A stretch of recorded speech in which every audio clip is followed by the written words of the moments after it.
Hi everyone, welcome back to physics in digital channel. So last క్లాస్లో మనము refraction of light గురించి బ్రీఫ్గా discuss చేసుకున్నాం. సో ఇప్పుడు రిఫ్రాక్షన్ ఆఫ్ లైట్ గురించి డిస్కస్ చేయడానికంటే ముందు ఒక ప్రాబ్లం చేద్దాం. సో లాస్ట్ క్లాస్లో magnification formula at the same time mirror formula మనము డిస్కస్ చేసుకున్నాం కదా టాపిక్. సో ఇప్పుడు వాటిపైన ఒక చిన్న ప్రాబ్లం చేద్దాం. Okay, an object 4 centimeters in size at 25 centimeters in front of a concave mirror of focal length 15 centimeters. At what distance from the mirror should a screen be placed in order to obtain a sharp image? Find the nature and size of the image. So in question the given, so question లో object distance ఇచ్చారు. Object distance is denoted by which letter? Object distance is denoted by which letter? U లెటర్తోనే కదా మనం denote చేసుకునేది. So క్వశ్చన్లో object distance ఇచ్చారు. So object డిస్టెన్స్ని u లెటర్తో డినోట్ చేసుకుంటాం. సో ఆబ్జెక్ట్ డిస్టెన్స్ క్వశ్చన్లో జస్ట్ 25 సెంటీమీటర్స్ ఇచ్చారు. నేను ఇక్కడ మైనస్ ఎందుకు పెట్టానంటే object either it is a concave mirror or it is a convex mirror, object is always placed left side of the mirror. So అందుకని left side పెడతాం కాబట్టి left side వచ్చేసి నెగిటివ్గా తీసుకోవాలి. మనం డిస్కస్ చేసుకున్నప్పుడు సైన్ కన్వెన్షన్స్లో లెఫ్ట్ సైడ్ మనం negative తీసుకోవాలి, రైట్ సైడ్ పాజిటివ్ తీసుకోవాలి. సో ఆబ్జెక్ట్ అనేది ఆల్వేస్ లెఫ్ట్ సైడ్ మనం ప్లేస్ చేస్తాం కాబట్టి మైనస్ 25 సెంటీమీటర్స్ ఇక్కడ మైనస్ అనేది వచ్చిందనమాట. సో మనం చూసుకున్న రీప్రజెంటేషన్ ఆఫ్ రే డయాగ్రామ్స్ కండిషన్లో కానీ ఇమేజ్ ఫార్మేషన్లో కానీ మన ఆబ్జెక్ట్ అనేది either it is a concave mirror or convex mirror అయినా సరే మనం ఎక్కడ ఆబ్జెక్ట్ ప్లేస్ చేసాం? Left side. So left side place చేస్తున్నాం కాబట్టి ఇక్కడ నెగిటివ్ సైన్ తీసుకుంటున్నాం. ఎందుకంటే సైన్ కన్వెన్షన్స్లో చూసాం మనం లెఫ్ట్ సైడ్ మనము ఏం తీసుకున్నా అది నెగిటివ్ తీసుకోవాలి, రైట్ సైడ్ మనం ఏం తీసుకున్నా అది పాజిటివ్ తీసుకోవాలి. Are you getting my point? Okay. Next in the question the given, క్వశ్చన్లో ఏమి ఇచ్చారు? ఫోకల్ లెంత్ ఇచ్చారు. ఫోకల్ లెంత్ని మనము స్మాల్ ఎఫ్తో డినోట్ చేసుకుంటాం. ఫోకల్ లెంత్ని కూడా వాళ్ళు క్వశ్చన్లో జస్ట్ 15 సెంటీమీటర్స్ ఇచ్చారు. సో నేను ఇక్కడ మైనస్ ఎందుకు పెట్టానంటే క్వశ్చన్లో ఆబ్జెక్ట్ వచ్చేసి concave mirror in front of concave mirror అని చెప్పి ఇచ్చారు. అంటే కాన్కేవ్ మిర్రర్కి ముందర మనము ఆబ్జెక్ట్ని ప్లేస్ చేస్తున్నాం.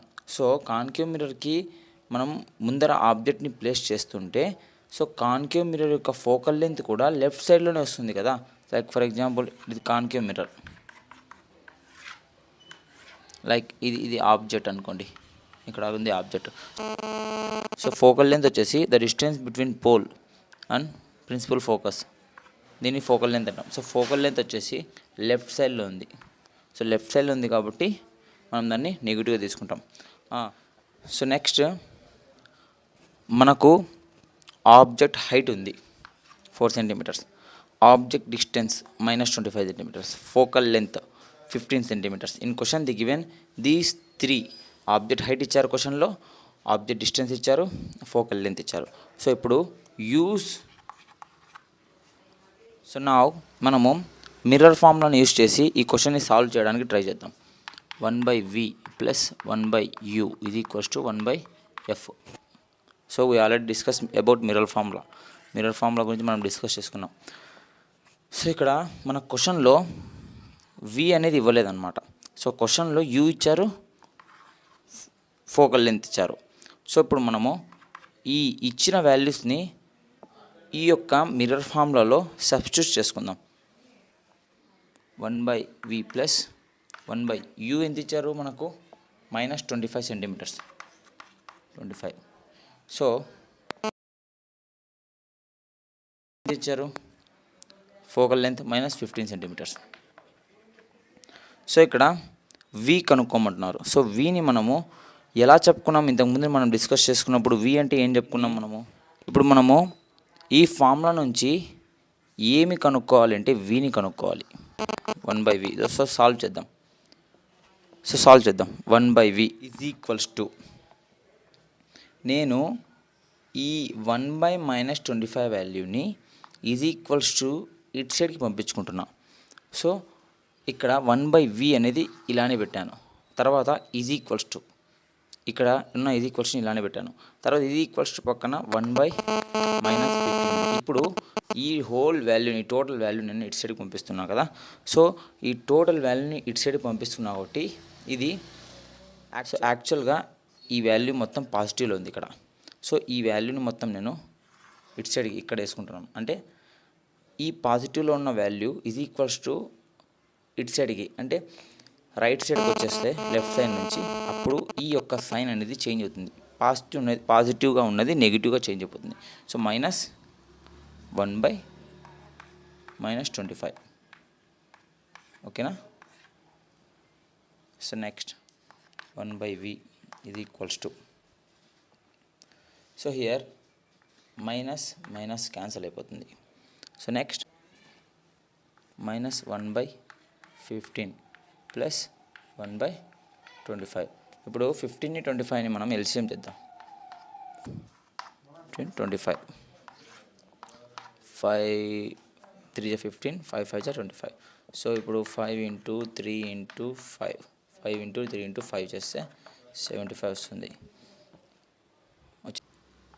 So 1/v is equals to, so 15 25ని ఎల్సిఎం చేస్తే లాస్ట్కి ఫైనల్గా మనకు వచ్చిన వాల్యూ 75. సో బేస్లో మనం 75 పెట్టుకోవాలి.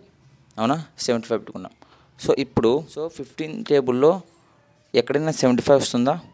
ఎస్, 15 5 75. సో ఇక్కడ మైనస్ ఉంది కాబట్టి -5 పెట్టుకోవాలి. నెక్స్ట్ 25 టేబుల్లో ఎక్కడైనా 75 అనేది వస్తుందా? ఎస్, ఆఫ్ కోర్స్ వస్తుంది. 25 × 3. సో ఇక్కడ ప్లస్ సైన్ ఉంది కాబట్టి +3 పెట్టుకోవాలి. Are you getting my point? So ఇప్పుడు 1/v is equals to -5 + 3.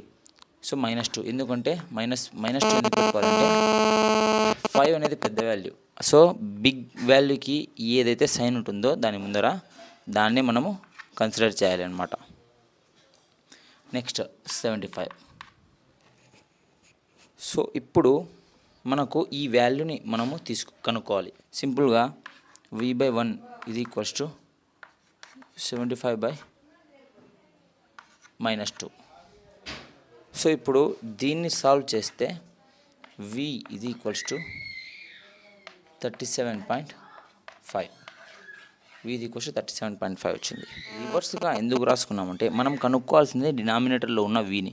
So ఎప్పుడైతే ఇక్కడ డినామినేటర్లో ఉన్న ఈ యొక్క వాల్యూని మనం కనుక్కోవాలి అన్నప్పుడు, ఈ యొక్క vని మనం కనుక్కోవాలన్నప్పుడు, అక్కడ vనే కాదు ఏదైనా ఉండొచ్చు, a ఉండొచ్చు, b ఉండొచ్చు, x ఉండొచ్చు, y ఉండొచ్చు, z ఉండొచ్చు, ఏదైనా డినామినేటర్లో ఉండి పైన మనం కిందున్న ఈ యొక్క టర్మ్ని కనుక్కోవాలి అన్నప్పుడు మనం ఇలా రివర్స్ కేస్ అనేది చేసుకోవచ్చు. రివర్స్ చేసేసి ఆ వాల్యూని కనుక్కోవచ్చు. మనకి వచ్చే వాల్యూ కరెక్ట్గానే వస్తుంది, రాంగ్ అయితే ఏం రాదు. సో ఇక్కడ ఈ యొక్క డినామినేటర్లో ఉన్న వాల్యూ నేను న్యూమరేటర్లోకి వేసుకున్నాను, 1 అనేది డినామినేటర్లో వేసుకున్నాను. తర్వాత ఇక్కడ కూడా సేమ్ రివర్స్ చేసిన తర్వాత క్యాన్సిలేషన్ చేసుకుంటే v వాల్యూ 37.5 వస్తుంది. అంటే మనకి క్వశ్చన్లో ఏమడిగారు? Find the nature and size of the image. So నేను మీకు మిర్రర్ ఫామ్లలో మీకు ఎక్స్ప్లెయిన్ చేసినప్పుడు వీని మనము ఎలా తీసుకోవాలి అంటే, ఎలా కన్సిడర్ చేయాలంటే ఇమేజ్ డిస్టెన్స్ లాగా కన్సిడర్ చేయాలి. సో ఇక్కడ క్వశ్చన్లో కూడా మనకి అల్టిమేట్గా ఏమడిగారంటే, సో ఇక్కడ మనం ఇమేజ్ అంటే find the nature and size of the image అడిగారు కాబట్టి మనం v అనేది ఇమేజ్ డిస్టెన్స్. సో వీని ఇమేజ్ డిస్టెన్స్గా డినోట్ చేసుకుంటాం కాబట్టి ఇక్కడ v వాల్యూ అనేది మనం కనుక్కోవడం జరిగింది.